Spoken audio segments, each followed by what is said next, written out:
¿a qué tenemos derecho como dueños de nuestro dato? ¿Se puede reclamar que no se use o se elimine alguna información?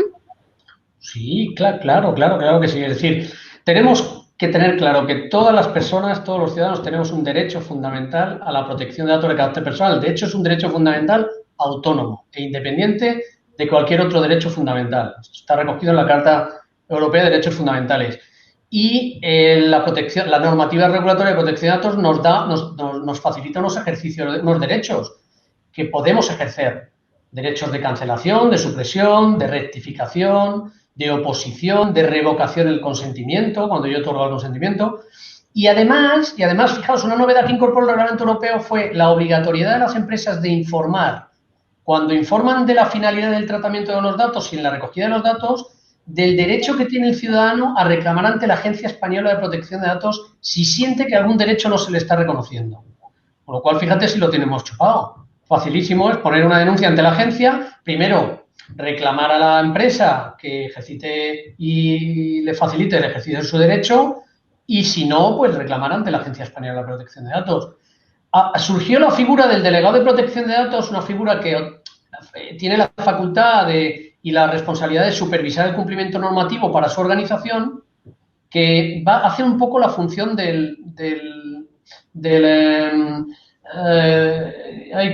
¿cómo se dice esto? Del defensor del pueblo, del defensor del banco, del cliente, en fin. Al final haces esa labor de mediación. La Agencia Española te pone en contacto con el delegado para que, si no se te ha podido facilitar el ejercicio del derecho, lo resolváis. O sea, los mimbres ya están puestos encima de la mesa, están aprobados y lo que hay que hacer ahora es tener ese conocimiento y ejercitarlo. O sea, derechos tenemos todos. Y el control, por cierto, es nuestro. El control sobre nuestros datos siempre es nuestro, salvo excepciones. Os podéis imaginar que las excepciones tienen que ver con un bien último superior, regulado por ley, que por motivos, por ejemplo, de seguridad ciudadana o por cualquier otra circunstancia, pues nos impidan que alguien elimine nuestros datos. Me encantaría que la agencia tributaria eliminara mis datos. Bajo tu experiencia, Óscar, ¿qué tan difícil es? No lo has oído, Laura, no lo has oído. Quería yo saber lo difícil o no difícil que era conseguir que te eliminen los datos realmente. O sea, que es verdad que existe, que tenemos el derecho, pero a la hora de ejercerlo...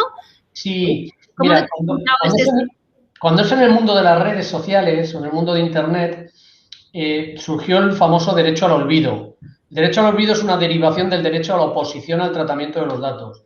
Y lo facilitaron para que casos que hace como tipo pues Google, por ejemplo, indexa noticias derivadas de otras fuentes, pues lo que haces es ejercer ese ejercicio de derecho ante Google. Google notifica al responsable que tiene el origen de la fuente y lo que hacen es eliminar ese aplicativo de indexación de noticias. Ya no se indexa.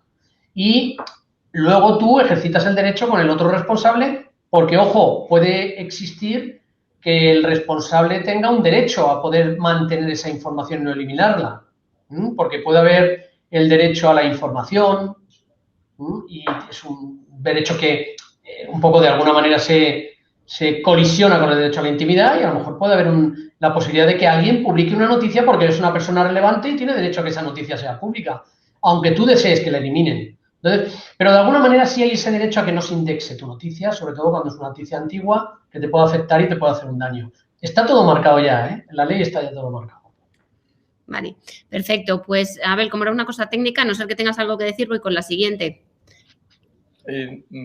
No, quizás simplemente por aportar ahí que suele haber confusión, digo, pues a mí me pasa, que en lo que es el dato personal y el dato profesional, Entonces, por ejemplo, pues está claro que mi cuenta de correo abel@hotmail no puedes capturarla aleatoriamente o tienes que tener digamos, un interés legítimo en poder hacer eso y es muy difícil en el lado personal, pero la profesional, cuidado, porque ahí es donde nos pillan, es decir, que nos llaman a un teléfono de la oficina que han localizado, te localizan localizas el correo de la persona y eso, mientras haya un interés legítimo y tiene sentido para el libre comercio que pueda haber algo, pues se puede hacer. Y entonces ahí es donde quieres ejercer un derecho y, por supuesto, el de todos los que ha comentado Óscar. En todos tienes derecho, ¿no? Tienes el derecho tú de darte de baja. pero debemos de ser conscientes de que sí se pueden hacer cosas. Pues si no, parece que no se puede hacer nada. Y entonces yo recibo muchas llamadas, me molesta un montón, ¿no? Y entonces, ¿qué hago? Pues no cojo el teléfono cuando no tengo codificado el número, porque como tengo un número que es empresarial y personal, pues me meto en un jardín yo solo por no tenerlos separados. Entonces es mi problema y me produce ese trastorno, ¿no? Pero ellos tienen legitimidad siempre y cuando me vayan a ofrecer algo que tenga que ver con la actividad en un keyword. Es decir, si me venden plátanos, lo tienen muy complicado, pero si me venden pues, derecho, por ejemplo, oye, pues Óscar, correctamente me puede intentar localizar mi cuenta de correo empresarial, contactarme y me tiene que dar el derecho de que yo me dé de baja, pero se entiende que hay un interés legítimo suyo de contactarme porque es parecido a cuando nos hemos intercambiado unas tarjetas. Igual estoy equivocado, Óscar, que yo no soy jurídico, pero entiendo que eso es así, ¿no? Hay muchos, sí, hay muchos matices ahí, hay muchas sutilezas, pero va más o menos por ahí la línea. Verás, es muy importante que digamos una cosa en este punto, Laura. Toda la normativa regulatoria de protección de datos persigue proteger el derecho fundamental de la persona, pero también persigue que se avance en la globalización y en la libre circulación de los datos. O sea, el objetivo es que haya libre circulación de los datos, porque eso es el progreso. Y la globalización es progreso. Toda la legislación tiene que convivir con que esos objetivos, esos fines, se persigan y se puedan facilitar. Ahora bien, respetando los límites también a las personas que tratan datos para no vulnerar ese derecho fundamental. Poder de decisión, capacidad de revocar consentimientos, oponerte a tratamientos, pero en ese margen también nos encontramos con que hay empresas que legítimamente o legalmente tienen derecho a tratar la información y la pueden utilizar. ¿Vale? Ahí es un poco los límites. Óscar, digo, por aclarar ese puntito, porque, o sea, vamos a ver, yo para mí lo que he entendido siempre es que, por ejemplo, cuando tú pones una newsletter, y que es una cosa como muy tonta, ¿no? Que le estás poniendo una newsletter y le estás diciendo que si quieres recibir la información, entonces ahí sí que necesitas que él te diga que sí, porque no hay un interés legítimo en hacer la operación. Esa sí que necesitamos confirmación. Y luego, que pidas 18 datos, como se piden en la mayoría de las web, y dígame su posición y eso no sé qué, vamos, eso está totalmente en contra de lo que es el fundamento de la ley, que es el mínimo necesario para tu actividad. Pero es muy distinto para mí, Laura, te lo digo por aclarar a la audiencia, y Óscar me dice, no tienes ni idea. A ver, pues no tengo ni idea. Es distinto de cuando yo he hecho una operación. O sea, yo he comprado algo y te he dado mi dirección para que me envíes algo. Esa es una información legítima que yo tengo. Y a partir de ahí lo que tengo que ver es cuando la guardo como tal, como la uso. Entonces, la gente empieza a poner, digamos, aceptaciones por exceso respecto a lo que se requiere, que tampoco es bueno, porque lo que estás haciendo es, lo que dice Óscar, paralizar el comercio, y no es lo que buscan. Lo que buscan es un comercio justo, equilibrado, informado, transparente, sencillo de entender por parte del cliente. Entonces, si lo haces sencillo para que el otro entienda lo que vas a hacer con el dato, perfecto. Pero no te pases de frenada, porque como te pases de frenada, lo que estás haciendo es bloquear a tu organización, que tampoco sería bueno, ¿eh? Mira, este punto ya está regulado también desde el año 2002.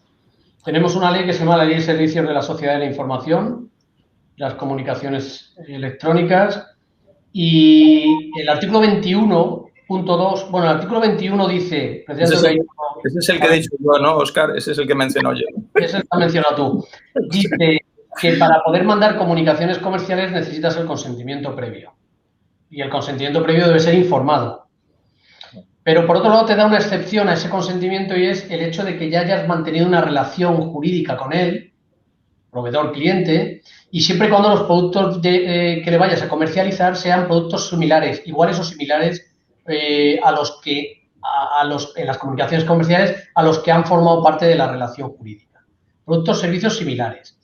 Y siempre y cuando le hayas dado la posibilidad de oponerse en el momento de la recogida. Con lo cual, esa parte es muy importante, que la suele olvidar mucha gente, y es que cuando tú interaccionas con un cliente en el primer momento, lo que le vas a informar es que le vas a poner al día, le vas a informar con comunicaciones comerciales, incluso le enviarás una newsletter que le viene muy bien para la interacción de negocio con él, pero que si no quiere que te la enviemos, dime que no. Y luego en cada comunicación te daré la posibilidad de que te des de baja de esa newsletter. Así están las reglas. Lo que pasa es que es muy distinto pedir consentimiento a permitir que te opongas. Muy distinto. Claro. Y los de marketing están como locos por la segunda. Claro. No pedir consentimientos. Porque no requiere de ninguna acción, ¿no?